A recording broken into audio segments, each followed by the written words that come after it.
Imagine owning a Rolex for $10,000, then discovering the company has almost no reason to put it on sale because the real product isn't the watch. The basic math looks easy. Manufacture a watch, sell it at a premium, and keep the difference. Scale that up, and the numbers look enormous. But when sales slow, most businesses discount, lower the price, attract buyers, clear inventory, and move on. Luxury economics work very differently. Rolex takes the opposite approach. Instead of training customers to wait for sales, it protects the idea that its watches are worth full price. When a product is difficult to obtain, customers stop waiting for discounts. Scarcity creates urgency, and ownership begins to feel like a privilege. When demand exceeds available supply, the seller gains leverage. Rolex doesn't need to chase every customer when customers are already chasing the watches. That demand didn't appear overnight. Decades of craftsmanship,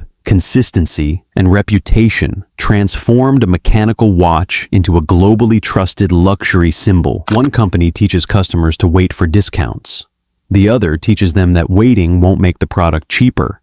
That difference changes everything. A luxury watch can represent achievement, confidence, and status. Customers aren't paying only for timekeeping. They're paying for what ownership communicates. Every part of the business protects the brand. Manufacturing, quality control, authorized dealers, and customer experience all reinforce the same premium perception. The watch is only the visible product. Beneath it sits scarcity, trust, heritage, loyalty, and pricing power, the real engine behind the Rolex business. When someone buys a Rolex, the money doesn't simply pay for a watch. It supports an entire network of manufacturing, retail, distribution, and brand operations. The customer isn't paying for timekeeping alone. They're paying for precision, craftsmanship, durability, reputation, and decades of trust behind the name. Rolex has something many companies desperately want: pricing power. Customers aren't simply searching for the cheapest watch.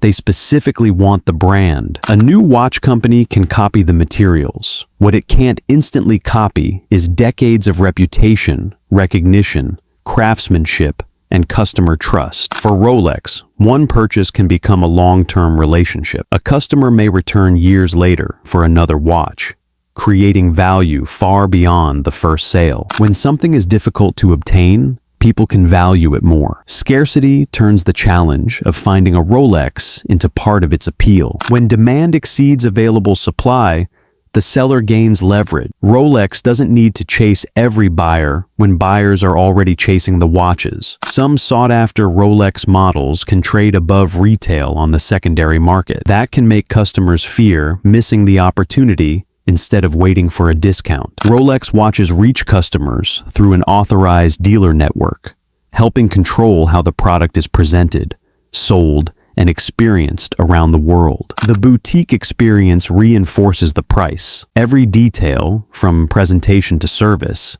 signals that this isn't an ordinary consumer product. Discounts may increase short-term sales, but they can teach customers to wait. Luxury brands risk weakening the premium perception they've spent decades building. Strong branding creates demand. Limited availability increases desirability. That stronger demand reinforces the brand, creating a powerful economic feedback loop.